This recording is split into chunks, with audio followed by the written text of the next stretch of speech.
அனைவருக்கும் வணக்கம். இன்னைக்கு நாம் பார்க்க போகிறது மரங்கள் வரங்கள் அப்படிங்கிற கதையை பற்றி நாம் பேச போகிறோம்.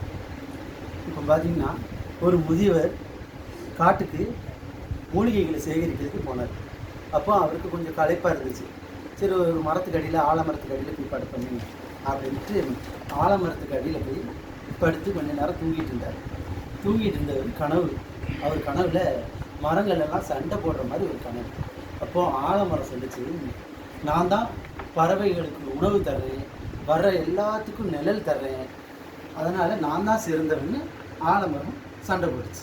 அப்போ பனைமரம் சொன்னிச்சாமா, இல்லை இல்லை இல்லை, நான் தான் உயர்ந்தவன், நான் தான் சிறந்தவன், என்கிட்ட பனங்களிகள், பனங்கிழங்கு, கற்கண்டு, பனைமரம், பனை வெள்ளம், பனை ஓலை அனைத்தும் எல்லாமே நான் தர்றேன், அதனால் நொங்கு தரேன், பதனி தரேன், எல்லாமே நான் தரேன், அதனால் நான் தான் சிறந்தவன் அப்படின்னு சொல்லிச்சாமா. உடனே இல்லை, வேப்ப மரம் சொன்னிச்சாமா, இல்லை, நான் தான் மருத்துவ குணம் கொண்டவன், மருத்துவ குணமும் தரேன், அதே மாதிரி என்னோட மரங்களில் மர வேலைகள், மர சாமான்கள் எல்லாமே என்னில் செய்கிறாங்க, அதனால் நான் தான் சிறந்தவன் சொல்லி வேப்ப மரம் சண்டை பிடிச்சாமா.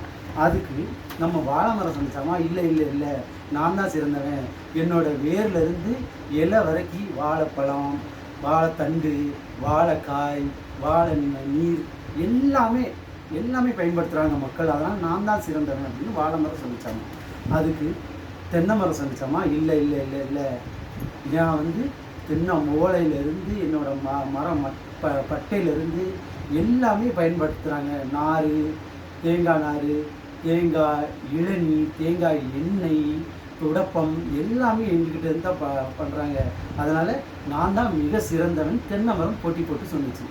உடனே இவ்வளவு மரங்களும் இப்படி போட்டி போட்டுக்கிட்டு இருக்கீங்களே, நீங்கள் சாதாரண மரங்கள் இல்லை, யாருமே சண்டை போடாதீங்க, நீங்கள் இந்த பூமியில் ஒரு வரங்கள், வெறும் மரங்கள் இல்லை, இந்த பூமிக்கு வந்த வரங்கள் நீங்கள், அதனால் நீங்கள் சண்டை போடக்கூடாதுன்னு சொல்லி அந்த பெரியவர் அதுக்கிட்ட சொல்லிவிட்டு போயிட்டாராம். அப்புறம் பார்த்தா டக்குன்னு முடிச்சு பார்க்குறாரு, ஐயோ இவ்வளவு நம்ம கனவு கண்டோமா அப்படின்ட்டு இந்த மரங்களை எல்லாம் பார்க்குறாரு. அதுக்கு பாட்டு நீங்கள் அழகாக ஆடிக்கிட்டு இருக்கு, இவர் சிரிச்சுக்கிட்டு திரும்பவும் மூலிகைகளை சேகரிக்க போயிட்டார். இதுதான் கதை. இப்போ இதுலேருந்து நாம் என்ன கற்றுக்குறோம் அப்படின்னா, மரங்கள், அதாவது மரங்களை தண்ணி ஊற்றி வளர்க்குறது நம்ம மிகவும் நல்லது தான், கரெக்ட். அதே மாதிரி தான் மரங்கள் ஒரு மரம் தனி மரம் தோப்பாகாது, தனி மரம் தோப்பாகாதுன்னு சொல்லுவாங்க.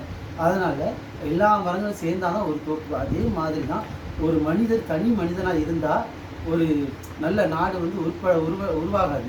எல்லா மனிதர்களும் ஒன்றுபட்டு வாழணும். அதே மாதிரி மனசில் நல்ல விதைகளை நாம் விதைக்கணும், அப்போ தான் நல்ல மனசாக வாழ முடியும். எல்லோரும் ஒன்றா சேர்ந்து இருந்தால் மட்டும்தான் நாம் நாட்டை நல்ல வழி கொண்டு போக முடியும், உயர்த்த முடியும்.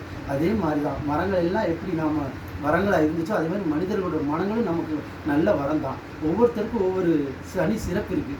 மரங்களுக்கு எப்படி தனித்தனி சிறப்பு இருக்கோ, அதே மாதிரி நாம் எல்லாத்துக்கும் ஒரு தனித்தனி சிறப்பு இருக்குது. எல்லோரும் ஒன்றுபட்டு செயல்பட்டு நம்ம நாட்டை நாம் காப்பாற்றணும். இதுதான். நன்றி.